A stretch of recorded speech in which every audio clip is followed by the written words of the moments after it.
Salam, salam damai sejahtera kepada semua pemirsa yang diberkati Tuhan, saudara dan saudariku dalam nama Tuhan Yesus, sahabat Bakti Channel yang diberkati Tuhan. Kita belajar kembali dari pelajaran sekolah sahabat di pelajaran yang ketujuh, kemenangan Kristus atas kematian. Sebelum kita memulai pelajaran ini, mari kita baca terlebih dahulu firman Tuhan dalam Wahyu 1 ayat 17 dan 18. Ketika aku melihat dia, tersungkurlah aku di depan kakinya, sama seperti orang yang mati. Tetapi ia meletakkan tangan kanannya di atasku, lalu berkata, "Jangan takut, aku adalah yang awal dan yang akhir, dan yang hidup. Aku telah mati, namun lihatlah aku hidup sampai selama-lamanya, dan aku memegang segala kunci maut dan kerajaan maut." Dari ayat ini, kita menemukan bahwa ada kemenangan. Di mana? Karena Yesus mengatakan, "Dia yang hidup, aku telah mati, namun lihatlah aku hidup." Memang dalam ayat ini tidak dicantumkan secara terperinci bahwa Yesus yang mengatakan itu. Tetapi nama yang lain yang digunakan yaitu yang awal dan yang akhir, atau yang kita sebut juga dengan Alfa dan Omega. Mengapa kita sebutkan Yesus adalah yang awal dan yang akhir? Di pelajaran kita, di pelajaran 6, kita sudah bahas bahwa Yesus telah dipersiapkan. Sebelum manusia jatuh dalam dosa, Yesus telah dipersiapkan, diasingkan untuk turun ke dunia ini, agar manusia dapat memperoleh keselamatan. Dan itu telah disampaikan dalam kitab Kejadian 3:15 dan juga ayat yang ke-21. Bapak Ibu Saudaraku dalam nama Tuhan Yesus. Dan yang akhir disebutkan sampai saat kedatangannya kembali yang kedua kali. Makanya kita sebutkan bahwa Yesus adalah yang awal dan yang akhir. Intinya bahwa Yesus menang. Dalam hal apa? Dalam kontroversi antar setan dengan Yesus. Yesus telah mati. Setan menganggap dengan kematian Yesus, setan sudah menang. Namun Yesus bangkit dari kematian. Itu artinya Yesus mengalahkan setan dalam kontroversi itu. Saudaraku yang diberkati Tuhan, dikatakan dalam kitab Kolose 1:14, kematian Yesus di kayu salib adalah dasar penebusan kita. Namun, tidak cukup hanya mati, tapi juga harus bangkit. Kalau saja Yesus hanya mati, itu tidak dapat menyelamatkan siapapun. Tidak dapat menyelamatkan saudara dan juga saya. Tetapi karena dia bangkit, maka keselamatan itu bisa menebus kita dari kematian. Kebangkitan Yesus menandai kemenangan terakhir atas dosa dan kematian. Itu juga menjamin kebangkitan kita sendiri. Saudara dan saudariku yang diberkati Tuhan, itu sebabnya di pelajaran yang ketujuh ini kita akan uraikan menjadi 3 bahagian penting. Yang pertama, kita akan membahas tentang kebangkitan Yesus. Yang kedua, kita akan membahas tentang para saksi. Dan yang ketiga, kita akan bahas tentang pentingnya kebangkitan. Namun sebelum kita masuk di poin yang pertama ini tentang kebangkitan Yesus, terlebih dahulu kita undang kuasa Roh Kudus, kita awali dengan doa. Bapa di sorga, kami akan kembali belajar dari pelajaran sekolah sahabat. Tuntun kami agar kami dapat memahami pelajaran ini dan membawa iman kami untuk setia kepada Tuhan, serta berpengharapan dalam menantikan kedatangan-Mu yang tidak lama lagi. Kami menyadari Tuhan, kami ini manusia penuh dengan dosa. Ampunkan kami dari setiap kesalahan kami. Di dalam anak-Mu Yesus kami berdoa dan mengucap syukur. Amin.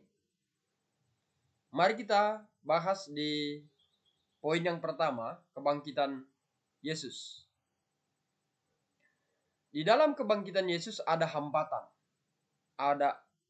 Ada beberapa hambatan. Apa hambatannya? Yang pertama, di sana ada penjaga-penjaga. Dan penjaga-penjaga ini bukan hanya penjaga-penjaga, tetapi benar-benar menjaga. Menjaga apa? Menjaga kubur Yesus. Mengapa harus dijaga? Karena mungkin saja mereka takut kalau mayat Yesus itu dicuri.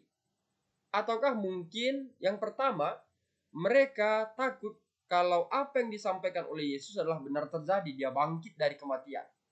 Itu sebabnya kuburan itu dimatrai. Dimatrai dalam arti dibuat penutup yang sangat besar, batu yang berat untuk menutup kubur Yesus. Tidak cukup hanya itu, dibuat juga penjaga-penjaga. Kalau ada kata penjaga-penjaga, berarti bukan hanya satu orang, tapi lebih dari satu orang. Mereka bukan saja sebagai penjaga-penjaga yang tidak bekerja, tapi juga menjaganya.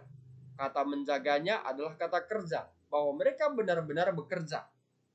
Dengan kata lain, kuburan Yesus dijaga dengan ketat. Saudaraku yang diberkati oleh Tuhan Yesus, batu itu menutupi kuburan Yesus. Hambatan yang berikutnya, kita temukan bahwa penjaga itu dalam tanda kutip adalah beberapa tentara Romawi ditempatkan, ya, untuk apa? Untuk mencegah murid-murid Yesus mencuri tubuh Yesus.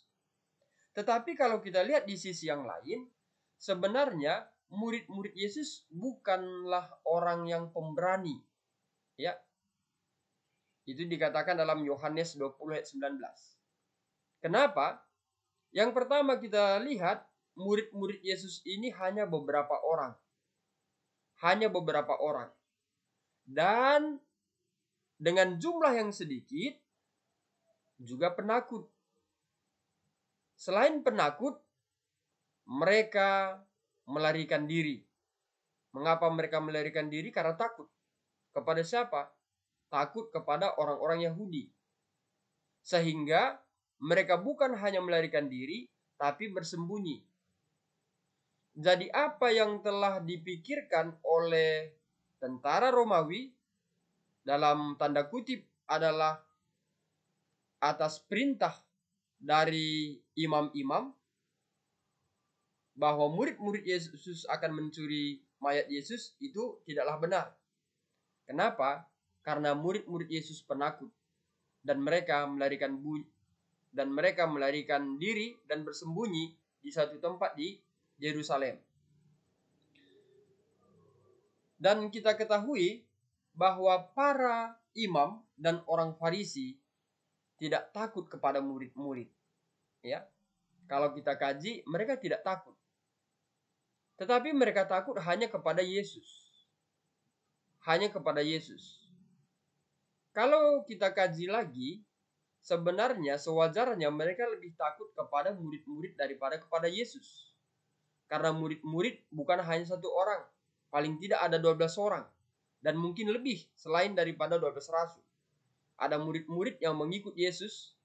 Baik yang mungkin yang telah diberi makan 5.000 orang.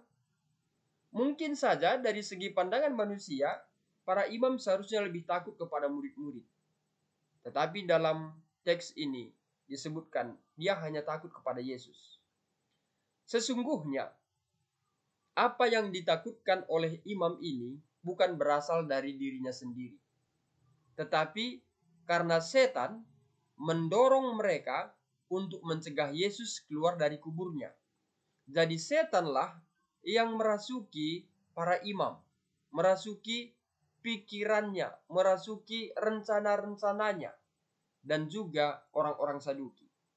Mengapa setan merasuki mereka? Karena mereka adalah orang yang terpandang, orang yang berkuasa, dan orang yang berpengaruh di bidang agama. Karena kasusnya Yesus yang diangkat oleh para imam adalah sehubungan dengan penistaan. Karena Yesus mengatakan bahwa dia adalah anak Allah dan dapat mengampuni dosa. Saudaraku yang diberkati Tuhan, itu sebabnya setan menggunakan para imam dan orang Farisi untuk mencegah agar Yesus tidak keluar dari kuburnya. Mengapa setan menggunakan strategi ini? Karena setan beranggapan bila Yesus tetap dalam kematian, maka setan menjadi menang dalam kontroversi itu.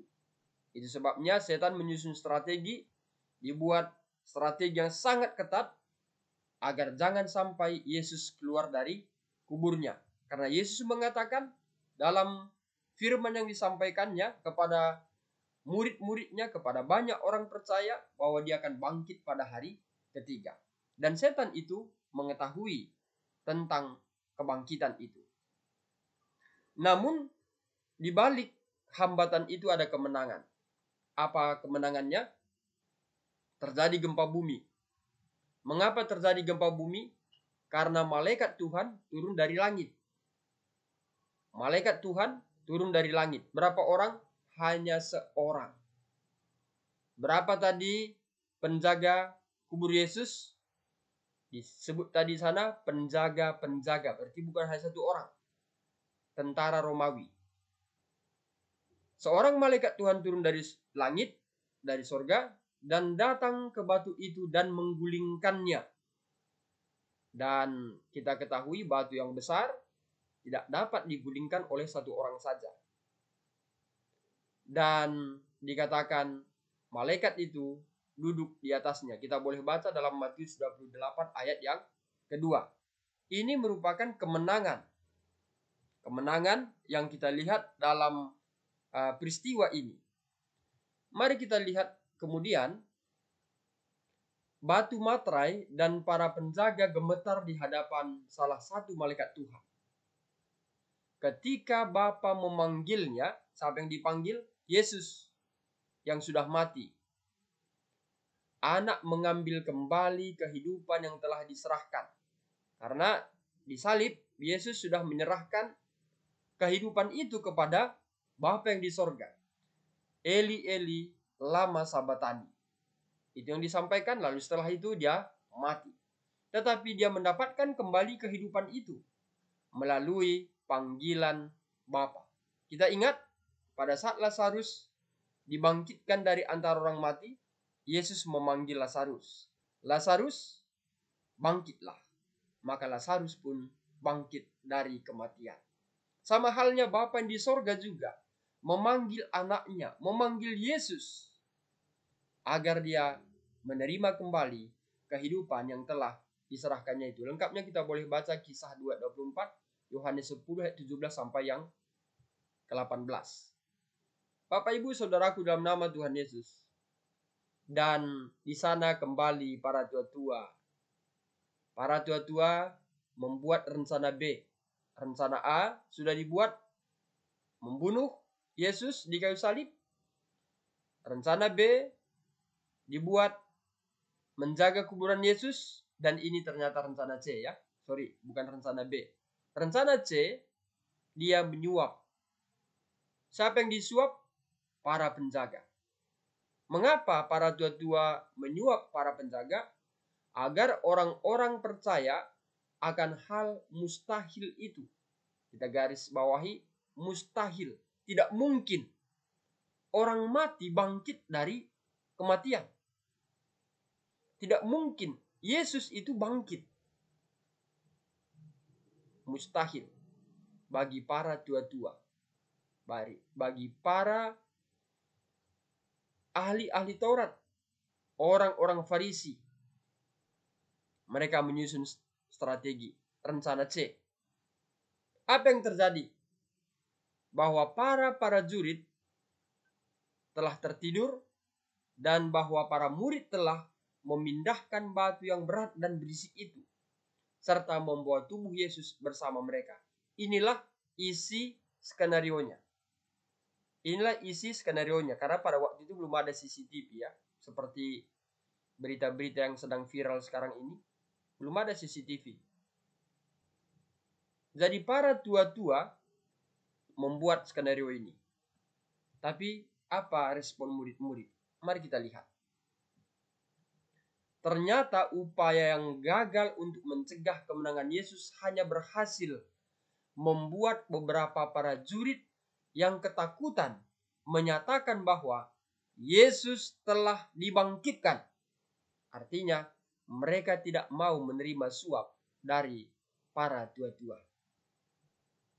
Mereka mengatakan Kristus keluar dari kubur dalam keadaan dipermuliakan dan pengawal Roma melihat dia. Saudara yang diberkati Tuhan, strategi dari para tua-tua gagal. Mari kita lihat. Setelah ada hambatan itu dan berupaya untuk menyuap, menyatakan bahwa mayat Yesus telah dicuri oleh murid-murid. Ternyata di sana ada saksi. Siapa saksinya? Mari kita lihat Matius 27 ayat 52 sampai 53. Siapa saksinya? Dikatakan orang kudus. Orang kudus yang telah meninggal bangkit. Ini menjadi saksi. Kapan dia bangkit? Setelah kebangkitan Yesus. Dan mereka pun keluar dari kubur. Setelah mereka keluar dari kubur, lalu masuk ke kota kudus dan menampakkan diri kepada banyak orang. Ini menjadi suatu kesaksian, menampakkan diri kepada banyak orang, di mana di kota kudus. Di mana kota kudus saat yang ada di dunia ini itu tentunya Yerusalem, di mana ada sinagog, bait suci. Bapak Ibu Saudaraku dalam nama Tuhan Yesus, ini menjadi suatu saksi yang tidak dapat dipungkiri dan distimulasi oleh pemuka agama pada saat itu. Karena orang-orang yang mati itu bangkit dari kuburan dan berjalan dan menampakkan diri. Saudaraku, batu-batu yang menutupi makam beberapa orang kudus terbuka oleh gempa bumi. Mereka tetap dikuburkan.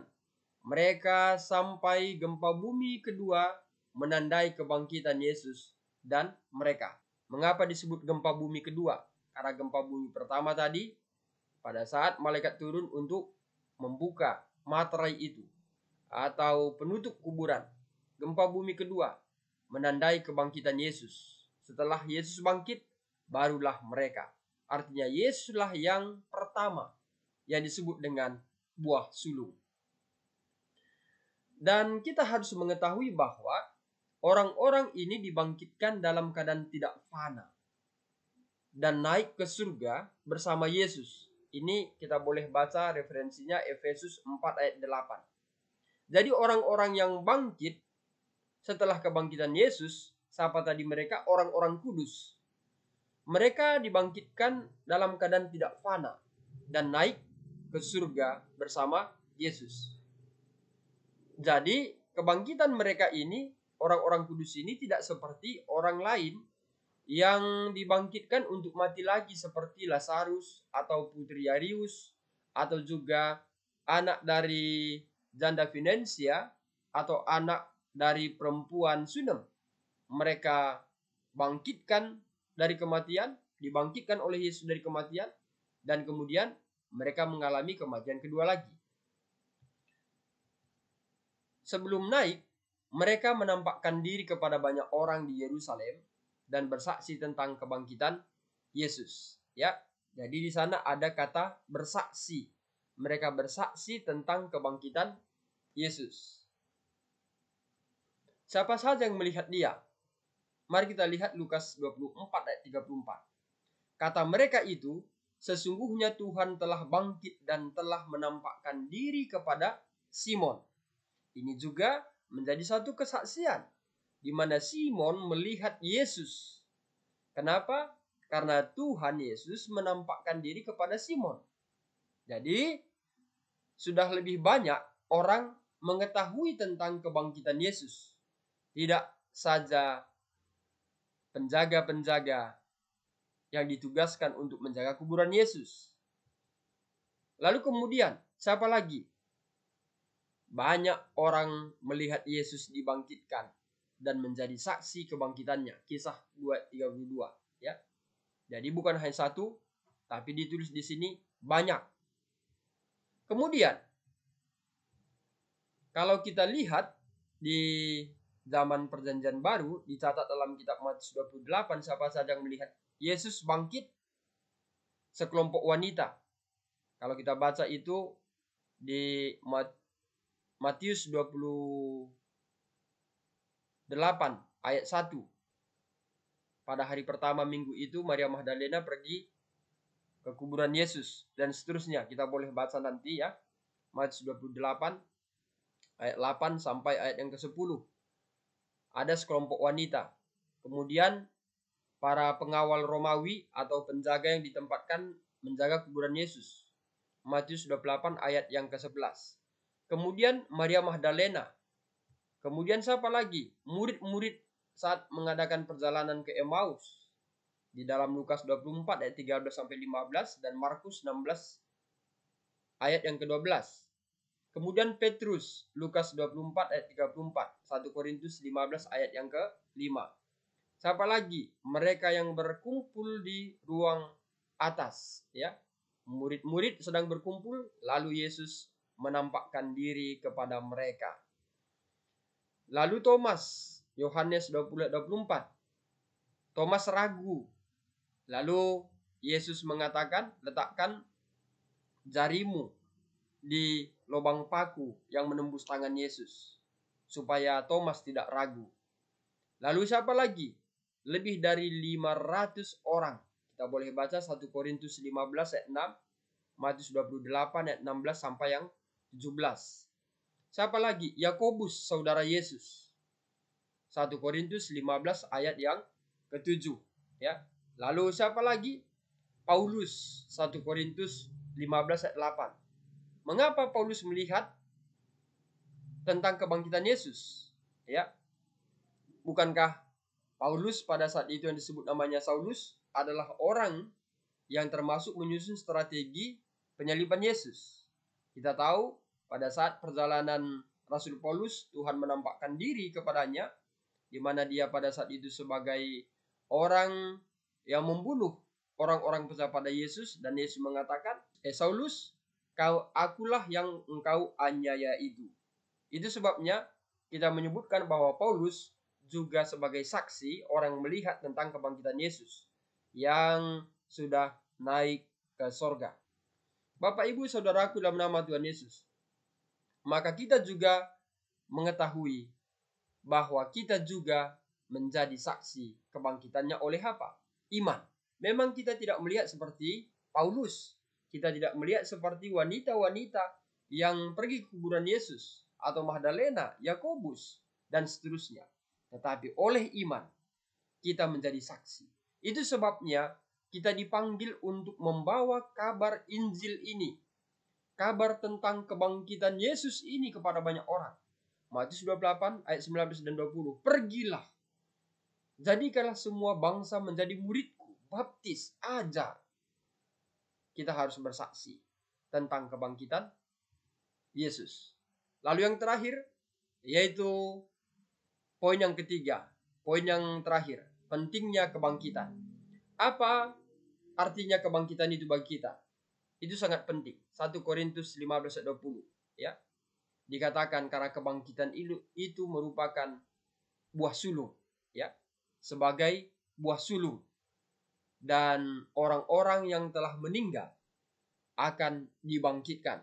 1 Korintus 15 ayat yang ke-20. Jadi kalau kita baca dalam 1 Korintus 15, di pasal 15, kita menemukan jika Yesus tidak dibangkitkan, iman kita sia-sia. Itu sebabnya penting kebangkitan Yesus itu bagi kita.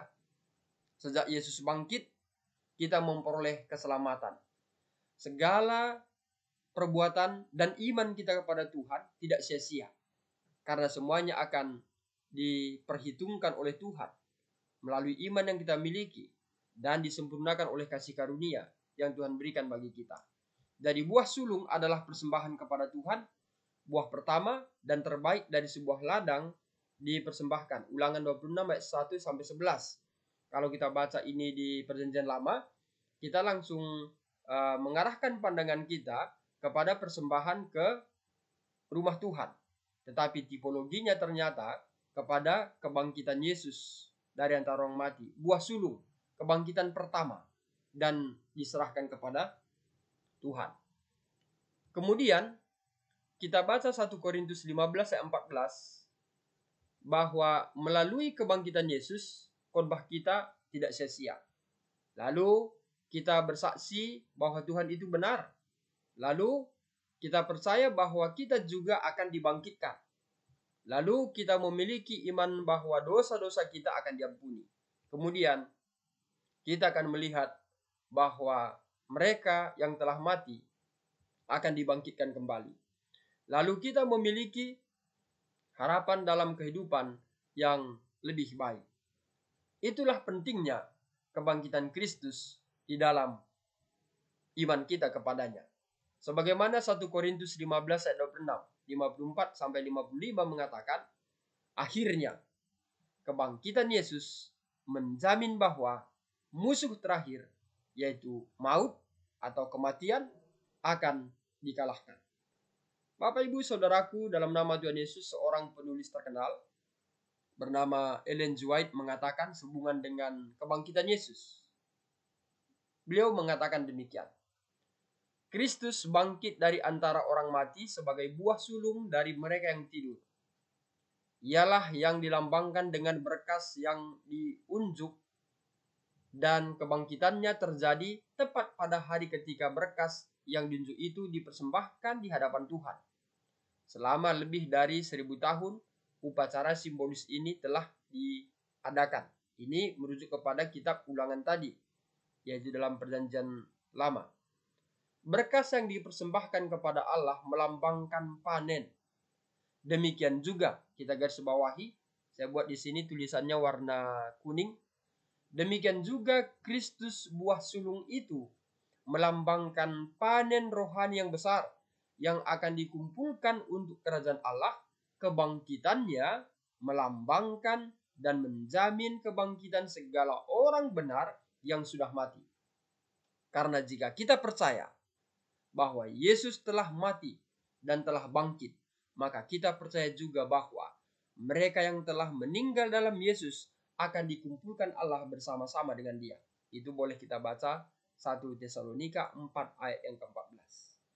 Saudara dan saudariku, sahabat Bakti Channel yang diberkati Tuhan, melalui pelajaran yang ke-7 ini memberikan suatu poin yang sangat penting untuk kita imani, bahwa Yesus telah bangkit dari antara orang mati untuk mengalahkan dosa, sehingga kita yang selalu cenderung berbuat dosa, bila kita bertobat dan memberikan hati kita kepada Tuhan, kita percaya kepada Yesus sebagai juru selamat dan melakukan segala perintahnya, maka kita akan dibangkitkan dari antara orang mati bila kita nanti sudah mati, dan kita akan memperoleh kehidupan kembali sebagaimana Tuhan memanggil Yesus dan mengembalikan kehidupan itu untuk diterimanya.